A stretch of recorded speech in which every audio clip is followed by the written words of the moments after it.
What's going on, New Fighting Order? This is your co-host alexlexus, co-executive producer of the New Fighting Order fighting stream with Altus and Rios, and wanting to welcome back Michael Hurdle, who was bringing back the Late Night with Akuma segment on Sunday nights, or the day of his discretion. We made a little deal yesterday, and I'm glad he's up and running back with the team. So, Mike, shout out to you, my friend. Don't disappear on us again doing that Akuma disappearing or teleporting and all that Azure warp stuff. So, just wanted to come at you today, which is the 26th. Happy Memorial Day weekend to you guys. Make sure you're safe, not doing anything crazy out there. I just saw something on the news. This kid's trying to bomb his high school. Some craziness. Ugh. And I hope they don't blame games like Call of Duty or Battlefield and all that. You know what I mean? Because I think gaming shouldn't be blamed for the actions of many. And if they're gonna blame games, you should blame media in general, like movies and TV shows and all that other stuff. Don't try to stick it to games because I heard Vice President Biden wanted to impose a tax on violent video games. And it's like, wow, really? I'm not gonna delve into that too much, but I just want to know what you guys think about that. Like, why are games constantly getting blamed for this stuff? Video game industry, I believe, becomes the scapegoat for a lot of things, and stop it. Just freaking stop it. They're just finding some way, knowing that the video game industry is a booming industry and it makes more money in a year than movies. So I think it's just their way. Somebody's trying to cash in. So no, stop it. But anyway, that's not the reason for this mini short. Two pieces of information popped up today in terms of the Xbox One. The first one are the specs, and shout out to Brother Noop and Shinwar. They sent me the information that I went and reviewed on the Magic Box. So make sure you check out that site, the magicbox.com. Check those guys out. They're always up to date with their news. So shout out to those guys, and I'll actually put a link to where I got my material so you guys can read and check some things out. But topic number one, specs have finally surfaced for both systems. Now, on the PlayStation 4 side, there's some things that are incomplete in the list. So later on, I would just say, let's say this is a round one. Once all the information is out, then we can reassess. But as it stands right now, the PlayStation 4 seems to have a 4-point edge on the Xbox One. I'm not surprised by this because, in essence, in the last generation, actually, let's go back. The original Xbox and the PlayStation 2, the original Xbox outclassed it. But now, when you went into the PS3 and the 360 era of gaming, the PS3, it kind of suffered on the graphical side, but that cell processor was like a Bugatti versus like a regular Lamborghini in terms of the 360.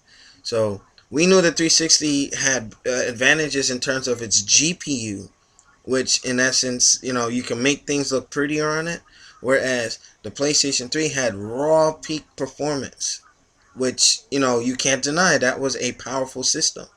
But it's how you use the system or how the developers have ease of access to get all the little, get into all the little dark corners of how to program for it. So the PS3 had a more powerful, core, as opposed to the Xbox having that sweet spot with the 3-core GPU. Now moving forward, it kind of falls into the same place. Sony has a slight edge with the PS4. Now, the specifics, like I would say like 70% of the system specs are virtually identical. Go to the Magic Box. There's a side-by-side comparison. I don't even know why they put the 360 in the comparison list. I mean, hell, why didn't they stick the PS3 in there? But I mean, it's what it is. But You had I focused more on the Xbox One and the PS4.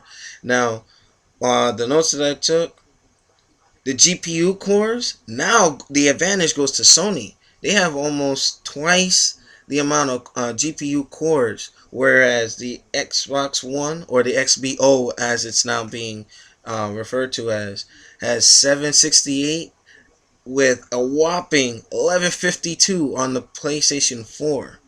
Yikes! That Microsoft probably should have paid a little more attention with that, but Sony got the jab on this one. Um, Now the shader flops, it's not much of a difference, but the Xbox clocks in at 1.23 as opposed to Sony's trumping it by 1.84.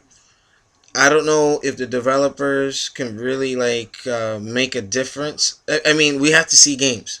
We have to see games. I mean, you can have a whole lot, and I can make a motorcycle analogy or a racing analogy. Somebody can have a faster car, but if you don't really know how to drive it or know how to get your drifting down or your leans on your bike and whatnot, then it's power is really used best in the right hands. So we'll see how that works out. I mean, this is just early reports on specs. So now going into the RAM, Microsoft went with DDR3, where Sony went with DDR5.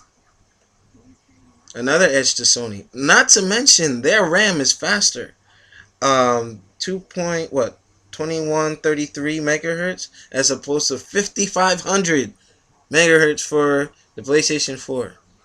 Big difference, more than twice the output speed if it's everything is maxed out. So we have to see a benchmark between the two systems, but this is just reporting to let you guys know our finding. And system memory speed, we're looking at a 68.3 gigabyte versus the 176 on the PlayStation 4. Major difference, more than twice the output. So outside of that, the rest are pretty much identical, but they do have a couple things. If I can go ahead and pull that up, I noticed things that were not available, like the embedded memory stats for the Xbox. I believe is 32 megs, and that's a ESRAM at 102 gigabytes. PlayStation 4, they didn't have the spec on that one. They don't even have the specs for the storage, whereas the Xbox is going to have 500 gig hard drive that you can't remove, but they have the USB 3.0 for expandable memory. So we'll see how that works. Um, Again, Sony to be determined. And the used games fee, I was going to touch on that, but I just wanted to make sure I hit all of that. As it stands right now, the PlayStation 4 has a 4 point advantage over the Xbox. So that's interesting. And being that the playing field might be a bit different, because now, for the first time in Sony's history, that their system will be easy to develop for. So, that something to be aware of for the competition. Now, as far as specs go, let me know what you guys think. I will make sure that I have links so that you can check it out for yourself. This is still early reports.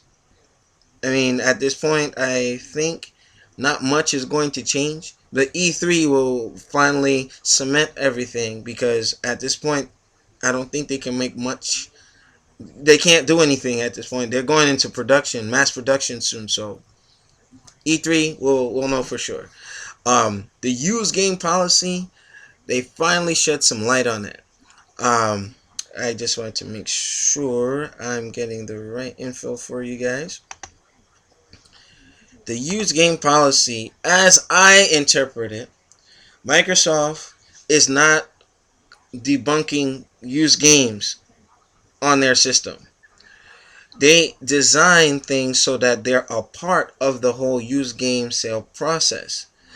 Although I do not agree with it, I somewhat understand because unlike buying a used vehicle or a used item, it's not constantly being resold. So I buy a car, I buy it, I have it for a while, and it's not going to be resold, or chances are you have less of a resale turnaround. Whereas opposed to GameStop for one game that's being sold, Call of Duty, right?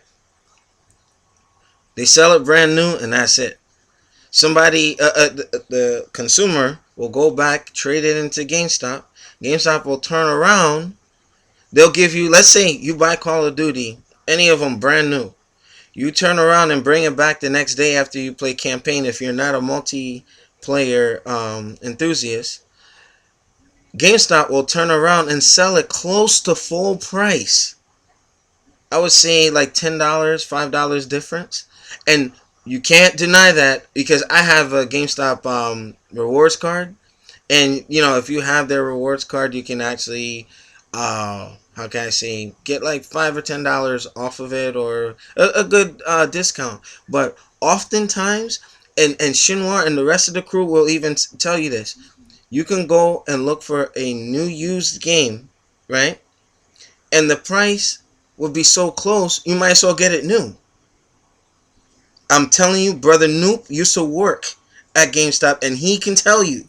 He can tell you. So I think that Microsoft, and not just Microsoft, this is not the developers, the publishers are looking at that, and GameStop is like, a predator, like a lynx or a cougar in the mountain. Just like they see it, I'm gonna jump on it, and there you go. I don't agree 100% with that, but GameStop was really seizing the market on that. So the new policies will not bar used games on the Xbox Online, or Xbox O, or XBO, whatever.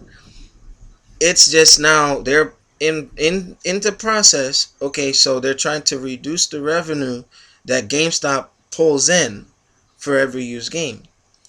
I don't know how I feel about that, because then again, I'm not saying fuck GameStop or anything, but if you really think about it, they are really like going to school with that, because the used game turnaround is a lot more. And you know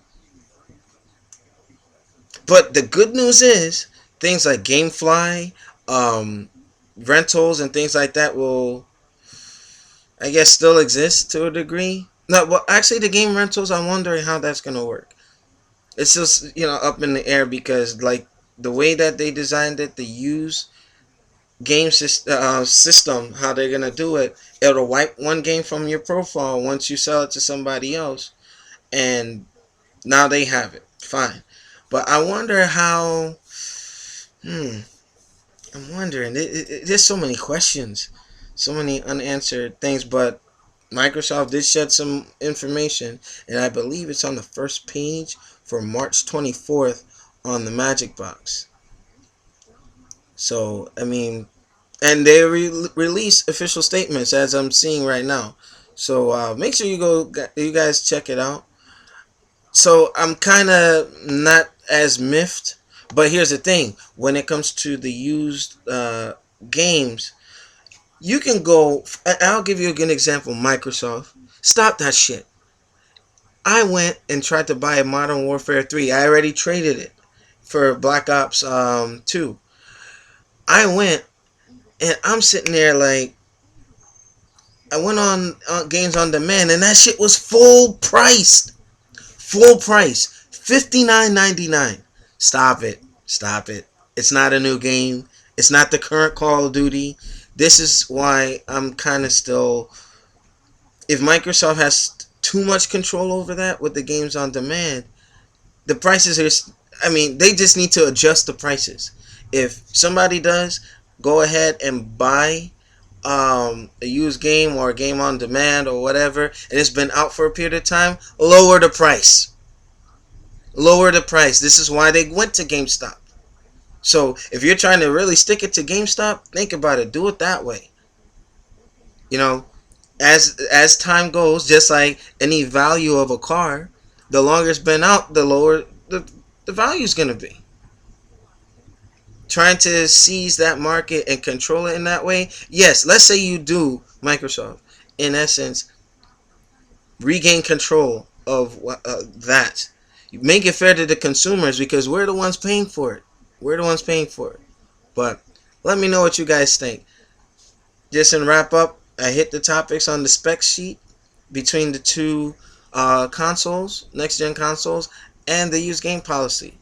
Let me know what your thoughts are. Shout out to Nelson, Noop, the rest of the New Fighting Order staff. Welcome back, Michael Hurdle, to the fold. We'll see you next time on our mini short. And make sure you tune in for Tournament Tuesdays tonight. Usually Sunday nights, late night with Akuma. And we're going to get it on and popping. I'll see you next time on the NMO Fighting Games TV show.